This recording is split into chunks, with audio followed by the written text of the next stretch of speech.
All right, just a quick video here. You know, nobody likes to be wrong, but sometimes it really doesn't feel good to have been right about some of these things. But here we are. We got the meat tax, the inevitable meat tax. Been talking about this for years, how family farms are being slowly and surely priced out of existence. The consumer is being slowly and surely priced out of the ability to purchase high quality, nourishing, easily digestible animal foods. And of course, this is being done for the environment, right? It's being done from Mama Earth, Mammy Earth, Pachamama. Pachamama's just super sad, and she just wants you to pay higher taxes, right? The only way to stop the climate from changing, as we all know, as the experts say, is to have a global government, complete taxation, track, trace, and control all consumption, human movement, human behavior, human social interactions even, right? This is all to save the planet. It's all to save the planet. And we've been seeing major cuts in fertilizer availability. And this came long before Putin's price hike, right? This came long before the whole Ukraine situation. I was talking to a friend who was telling me that a close associate of his actually sells fertilizer internationally. So this guy, his job, as I understand it, is basically to get in touch with big producers in areas like Brazil, where most of the soy that is fed to these animals in the industrial feedlot operations, where these farmers are getting their fertilizer from are people like this guy. Now, this guy was contacting clients that he normally works with in late 2021 and mid 2021. And he was telling them, look, there are fertilizer shortages, as you know, right? And this was happening for various reasons. On the surface, there were some of these plants were being shut down for environmental purposes. The fertilizer use reduction suddenly comes on the agenda from these huge agricultural companies who are partnered with the World Economic Forum, right? They are being told, we're not going to use as much fertilizer now, after they've already made producers completely dependent on these fertilizers, right? Producers that are dependent on large influxes of capital in order to keep their operations going. You know, we're talking about the industrial agriculture model that's been sold to us because it supposedly is very efficient and you can create more food on less land using this model. Those producers have been forced to use heavy and expensive inputs, lots of chemical fertilizers like nitrogen being used, lots of urea being used to fertilize crops and to fertilize pasture as well. These people who are becoming dependent on this are now being told, well, all of a sudden you have to reduce your use of fertilizer. And back in 2021, this guy whose job is to sell fertilizer in the international markets was saying that he was contacting growers in Brazil, and those growers were saying that Cargill, right, one of the huge international grain conglomerates, controls a massive portion of the international grain trade. Cargill was telling these producers not to sow seed this year. Right, so there's some funny stuff going on. We've been talking about food as a weapon for years here. Right? Henry Kissinger famously said, if you control oil, you control the nations. You control food, you control the people. Right? Food is seen especially by people who are into ideas such as social engineering and even warfare. Food is seen as a possible weapon against populations, and farmers and family farms have always been a thorn in the side of a lot of these tyrants. When you look at what happened with Stalin. So after the Bolshevik Revolution, when Stalin came to power, one of his major wars, right, one of the most important battles that he fought was against the class that he called the kulaks. Dekulakization was a campaign to get rid of this class of farmers, right, who are peasants, right, to get rid of what he called the kulaks, who were basically anybody who owned more than a couple cows, anybody who was able to pay for labor during the harvest, anybody who had more than a meager amount, I think it was something like several acres of land that they were producing on. Right? These were considered kulaks. So this wasn't a socioeconomic class. It was framed in such a way, but really the kulaks were just a political opponent to the Bolsheviks, right? They were a political opponent to the communists, to the forced collectivization of the farms that they wanted to implement. And I've been drawing this parallel for years here now, that what you're seeing with the sharing economy, what you're seeing with the World Economic Forum, what you're seeing with the eat the bugs to save the planet crowd is a bringing about of what they're calling the circular economy. And this is a very similar situation. In fact, it's an almost identical situation to the collectivization that you saw after the Bolshevik Revolution in what was formerly called Russia. Because remember, there was no nation Russia after the Bolshevik Revolution. It was the USSR. So what we're seeing now is essentially a similar campaign: dekulakization, a destruction of the landowning farmer class, the collectivization of farms under a global corporate structure, right, run by massive companies like Bayer Monsanto, run by huge grain conglomerates like Cargill, all working together in unison as essentially an international cartel, right, through groups like the World Economic Forum, who openly set policy for governments, who openly manipulate presidents like their puppets, and groups like the World Business Council for Sustainable Development, which is essentially a conglomeration of all the major international corporations. And if you look at the list of member corporations of the World Business Council for Sustainable Development, they are all these massive agricultural and biotech companies, right? Tyson Foods, one of the members of the World Business Council for Sustainable Development. Tyson Foods, one of the big four meat packers that control the entire meat production bottleneck in the United States, right? Tyson Foods, National Beef, Cargill. One of these companies decides to slow down production of beef. Guess what? There's a shortage. So all these companies are helping to bring about a top-down integrated, vertically integrated economy that reflects exactly what Stalin and the Bolsheviks did with their collectivization campaigns. People being forced to enter this sustainable Green New Deal, essentially global integrated economic system that they're going to be calling the circular economy or the sharing economy, right? Where Klaus and crew will share bug powder with you, right? They will share kibble with you if you're a good little boy. If you're a good little boy and you adhere to the social programming, if you say the right slogans, if you like the right things on social media, if you hold the right tolerant opinions, of course, they're only looking for tolerance towards their agenda. Right? Anything else, well, we don't tolerate that. And if you do all this stuff and jump through those hoops, you will be shared in this sharing economy. They will share with us food rations. Right? This is no joke. What I've been saying for years is now being rolled out. And these big companies like Tyson, who have consolidated the entire food supply in the United States, these huge companies are coming out in the open and training the next generation of middle management to bring about sustainability. And what is sustainability? Well, that means industrial manufacturing and automation of every step along the way of the food chain, a completely controlled and consolidated supply chain and operations in all of agriculture. So this fourth industrial revolution that's being rolled out is all about consolidation of power, consolidation of resources. And what we're seeing right now with fertilizer bans being rolled out at the absolute worst time to decrease fertilizer use. And listen, I'm all about organic agriculture. I'm all about what we do here.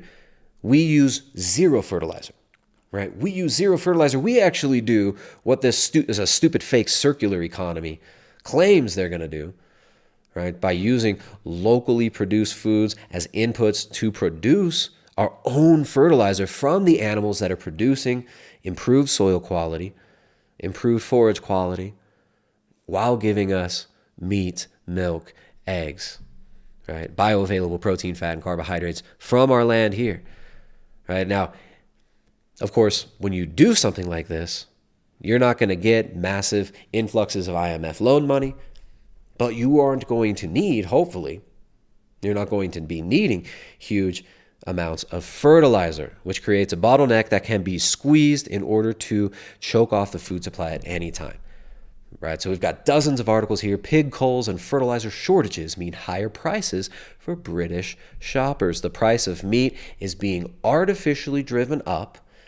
Farmers are being driven out of business, which is why we see massive protests in the Netherlands, now in Spain, in Serbia. All over the world, farmers are protesting the high cost of fertilizer and governments like the Canadian government forcing the decreased use of these fertilizers that they've been made dependent on. So what is a solution for this? Well, one solution, right, that we've been talking about for years here, we have to support locally produced foods and true regenerative agriculture. And it really helps if some of us actually get involved in the production of our own food, right? Kids don't grow up now wanting to become farmers. Kids grow up wanting to be TikTokers. Kids grow up wanting to be a degenerate YouTuber, right? Kids grow up wanting to be a professional gamer, right? It's sad, but it is a reality. We are seeing a complete attack on rural populations and on rural peoples. But of course, guess what happens? When those people are forced to sell their land, when they're forced to cull their animals because they can't afford to stay in business, these billionaire philanthropists like Bill Gates swoop in, buy up that farmland. So we need to support locally produced foods. We need to support family farms. It's easy to say that, right? But what that does sometimes mean is that we're going to end up paying a premium price for a premium product. So we need to support locally produced foods. We got to get our hands dirty a little bit as well. If we're going to see food shortages, it's going to help to maybe have some backyard hens. It's going to help to maybe think about raising your own animals for meat, right? Rabbits, guinea pigs, these can be done in a small area and fed locally fed locally produced herbs that you don't have to pay for, that you can forage for yourself.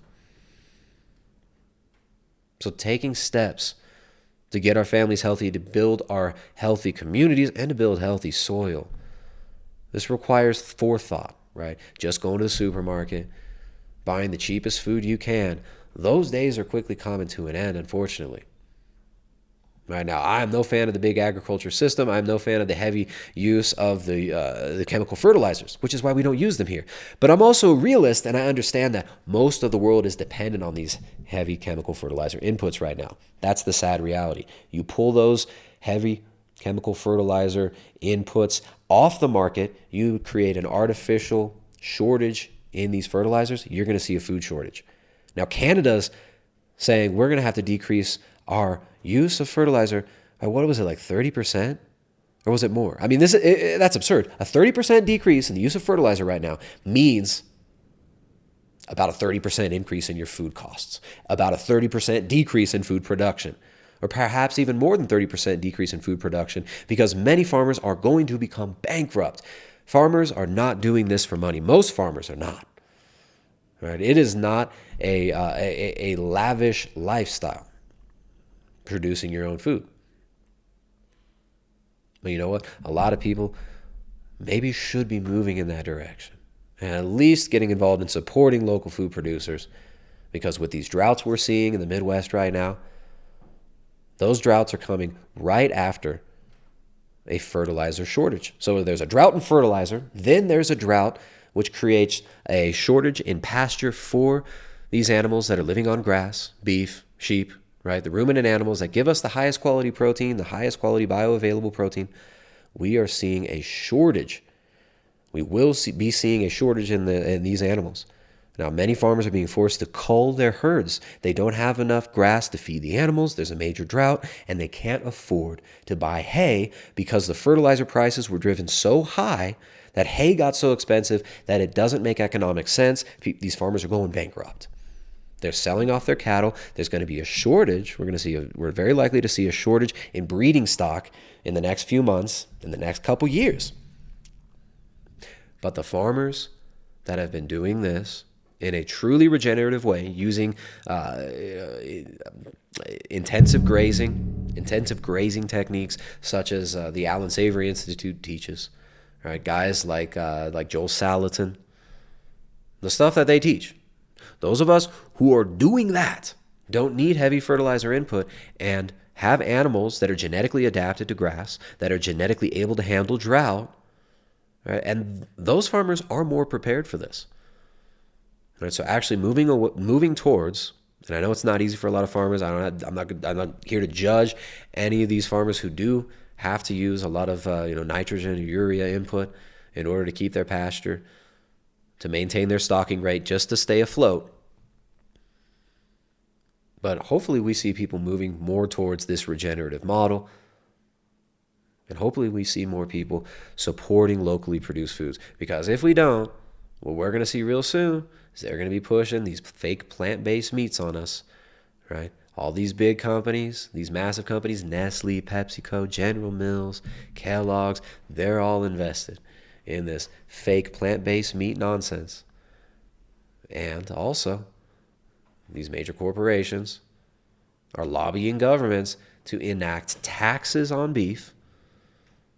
Right? So the meat tax that they say is inevitable is going to make beef even more expensive, make animal foods even more expensive, and then drive down the costs of these industrially produced, pesticide-soaked, monocrop, nonsense, soy-based McKibble products like Beyond Burger, like the Impossible Burger. The only way these companies can stay afloat is through all the capital that's invested in creating this fake bubble that's propped up by government policy to keep them going. All right, so we got to support local food producers. We got to get ourselves healthy. And we got to support the farmers. All right, now, a lot of these farmers that are out there protesting, they're protesting because their input costs keep increasing. And we need to help support those farmers who are moving towards a more truly, actually sustainable. Even that word is just so, the word sustainable has become so fake and gay now. But what we need to be doing is supporting those farmers who are using truly regenerative models that don't require these heavy inputs. So that's what's up, guys. That's what's up. Long rant there. Support your local farmers. They're going to put that meat tax out there, and they're coming for our meat. They're coming for our food. And the only way we can create a barrier against this is supporting real food and maybe getting involved with that production of real food ourselves. So we got to support our own health, support the health of our families and our communities, and support the health of our own bodies by supporting the production of good quality local foods. Because if you control the food, you control the people, as Henry Kissinger said. And these people who are controlling the food in order to control populations, they all agree on one thing.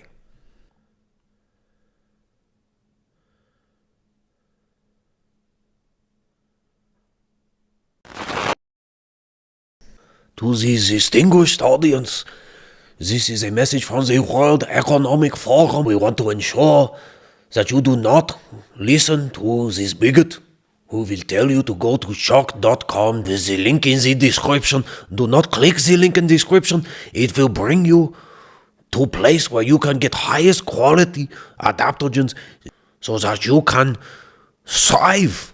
But the World Economic Forum would much prefer that you would continue to eat your bugs, live in your coon pod, maintain your social credit score, and do not purchase these products. If you do use the coupon code BIG53LIFE, you will get 53% off all subscriptions for life. Do not get a subscription for 53% off of the highest quality purified shilajit. It is best for you to continue to consume the soy sludge. It is preferable that you continue to drink the tap water, avoid quality food, and do not take chalk highest quality supplements. Thank you very much. The World Economic Forum loves you ever so much.